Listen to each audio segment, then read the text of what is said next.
The CBSA Mintiero Foundation was set up in 2017, a year after about six bottlers merged to form Coca-Cola Beverages South Africa. And CCBA, our group company, became the largest bottling partner, Coca-Cola's bottling partner in Africa. So the competitions tribunal, one of their public interest sort of obligations they imposed on the merger was a 400 million agri fund to support over 5 years at 80 million per year to support emerging black farmers, especially in the CCBA value chain. So the fund has been in operation. It's in its fourth year this year. And we've been funding emerging farmers, especially in the Coca-Cola value chain.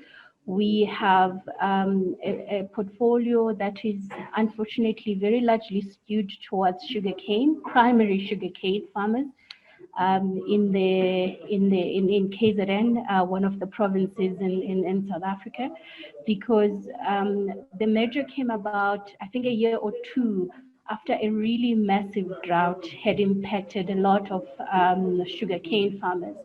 And a commitment the company made to the government was that we will do our best to also support emerging farmers in the cane industry. So I joined the group in February last year. The fund is set up as a trust with external trustees and an investment committee and a very clear sort of investment criteria where we funding the right jockey or the right farmer with the right technical expertise is very paramount, and they must already have access to land. The land debate was very sensitive at the time, so we decided to stay away from funding land as long as the emerging farmer has access to land, whether bought or a long-term lease. And also we stay away from animals and animal produce, because CCBSA was very new to agriculture, because I mean even the sugar, the concentrate we get for Coca-Cola, we get it already made. We don't source from farmers directly. It is the Coca-Cola company itself that sources the ingredients for the concentrate and sells it to the bottler, and the bottler manufactures and distributes. So we are in the lower end of that value chain. So I found the fund already on the go, and because it's a trust with a PBO status, as well as a Section 18A tax registration, we were limited to the types of funding instruments we could use at the time. So some projects would qualify for grants, some a mixture of grants and loans, and our loans were interest-free for Fund 1. And then on a few projects, about 3 out of the 26 projects we funded, we took some pref shares that are redeemable maybe over 10 to 15 years on those projects, because on some of those projects we went in partnership together with the land bank, and we had to limit the debt equity ratio on those projects, and we helped our strategic partners there de-risk the project and just make sure there's not too much debt.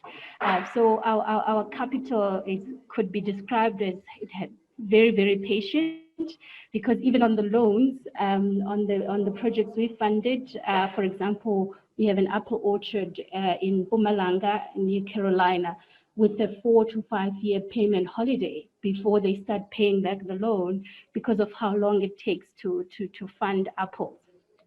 So where we currently sitting as far as our Fund 1 is concerned, We've dispersed more than 250 million. We've committed over 320. Out of the 400 million, we were allowed about 15% to use for our operating costs. And and the founder recently just gave us a firm commitment. The major conditions are coming to an end in June 2021. And when we were discussing and strategizing with the trustees and the investment committee on the future of the fund and its sustainability, the founder committed to continuing, because this was a regulatory or legislatory requirement, which CCBSA ensured that they actually commit beyond the major conditions. So they just gave us confirmation that because we funded long-term projects, and after the major conditions, we cannot just shut down the fund. We just appointed a post-investment support partner that's going to help us support these projects over the next 3 years. So they committed to continuing funding us, but we set up in such a manner where we are able to attract other people's funding as well. So how do the Mintiro fund then or foundation come in as far as cannabis and herbs conversations are concerned? At this moment, we are at a crossroads where when we look at our portfolio from Fund 1, and given the pressure we had from the regulator to comply, the fund itself, the organization itself, does not look self-sustainable. We're looking very overly dependent on the founder, CCBSA. Even when we are mapping our repayment schedule of the money we've invested, we forecasted that we will get about 40 or 50% of that amount back. And the value of the money won't be even the same because there's no interest charged and there's long payment holidays.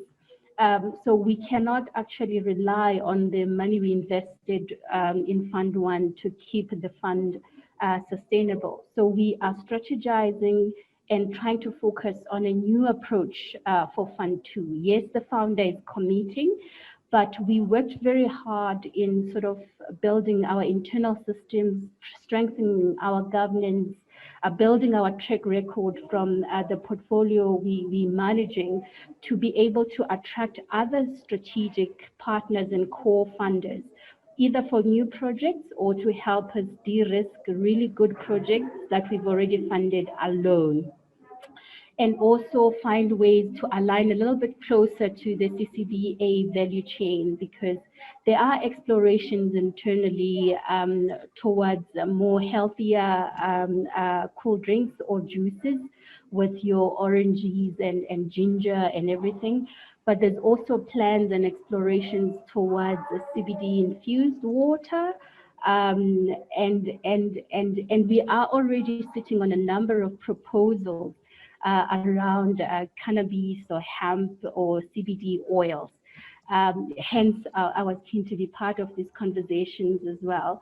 And I'm also trying to steer, for Fund 2, trying to steer my trustees towards innovation, agri-tech, and attracting more young people, because the current average age of our beneficiaries is above 60 years old, and which makes some of the projects unsustainable if we don't have a succession plan and ability to attract more young people into agri and making agri sexy enough for young people to be attracted to it, because they're not keen on hectic manual labor and all that stuff.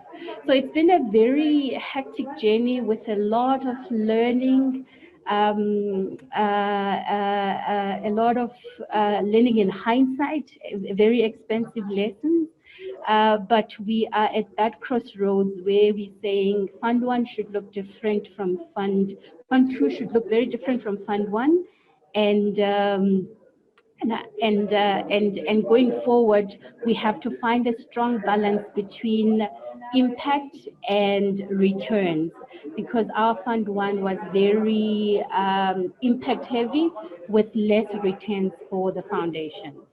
I think I can end here, Prof. I'm not sure if my slides moved after I had the table with money, because I had another slide before the questions slide.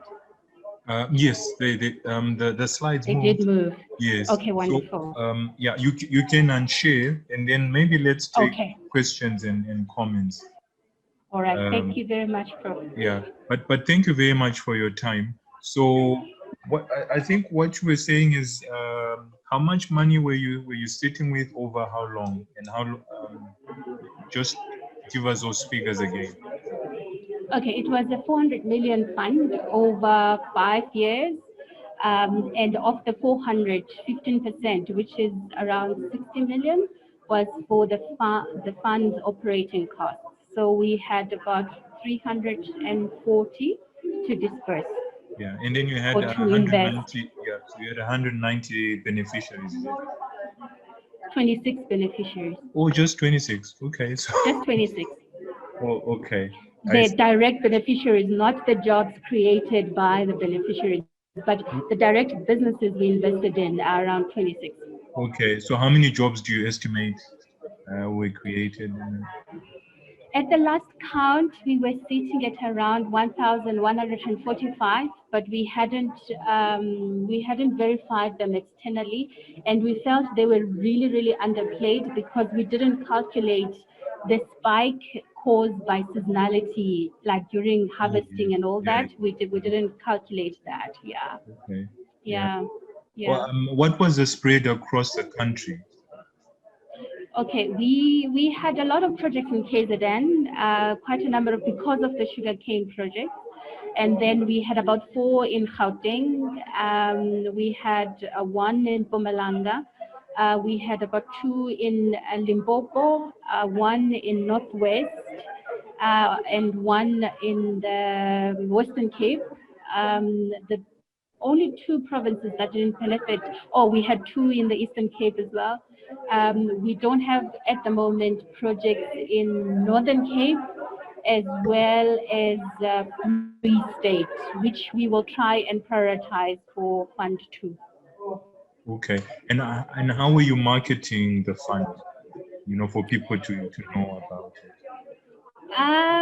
In the beginning, when the merger was in the news in a very big way, so a lot of people knew about the public interest commitments, and then there were press releases that were done. There was a call specifically for the sugarcane projects. That there was a call that was sent out, I think in 2018, if I'm not mistaken. That's why a call for proposals. That's why our portfolio is very skewed towards that. But the rest, it was, and when the fund was launched as well, there was a lot of sort of mainstream media coverage on it.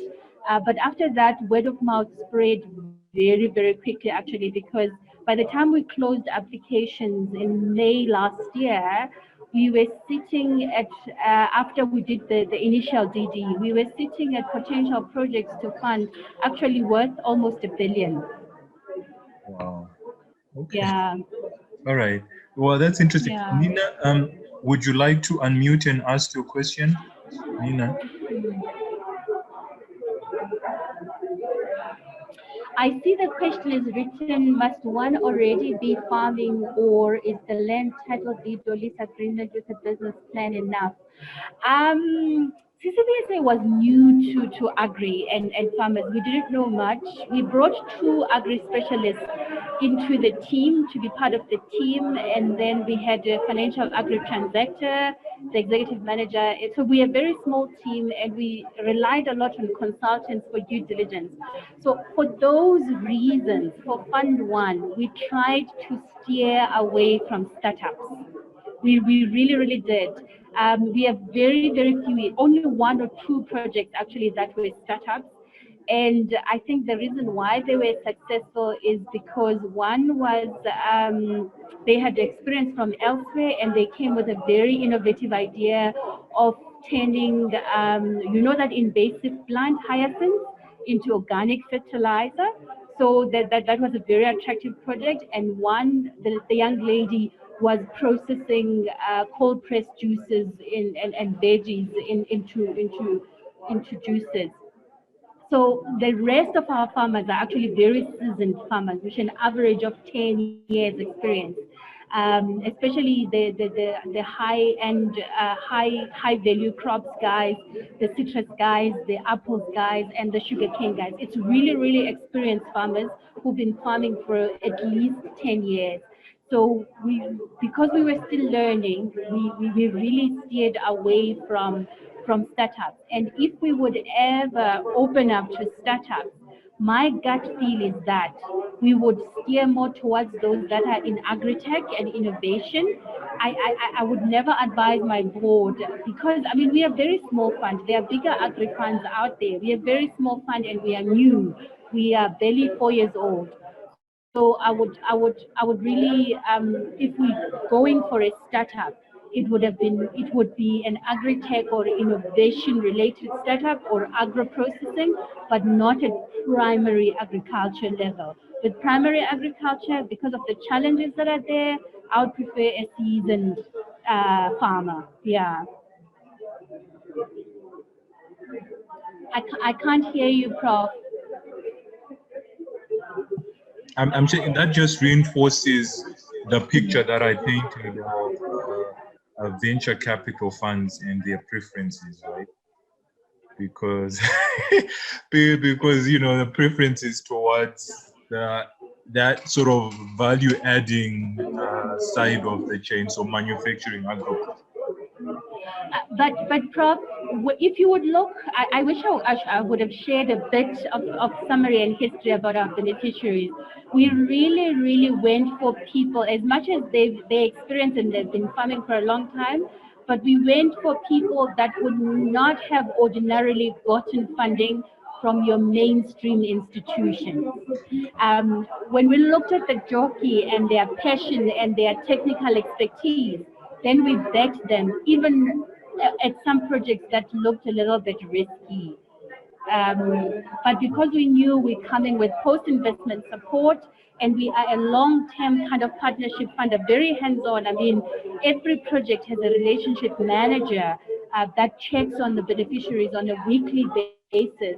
And we intervene very quickly when we see a potential risk that would cause failure on the project. That's why it was easy for us to fund the projects that would not have necessarily gotten the money from a bank. Okay. Well, thank you very much. So you Yeah. guys are a risk takers, so maybe you'll take a risk on cannabis. I hope so. I hope so, Prof. Okay. Thank you. All right. Thank you Thank for you your very time. much.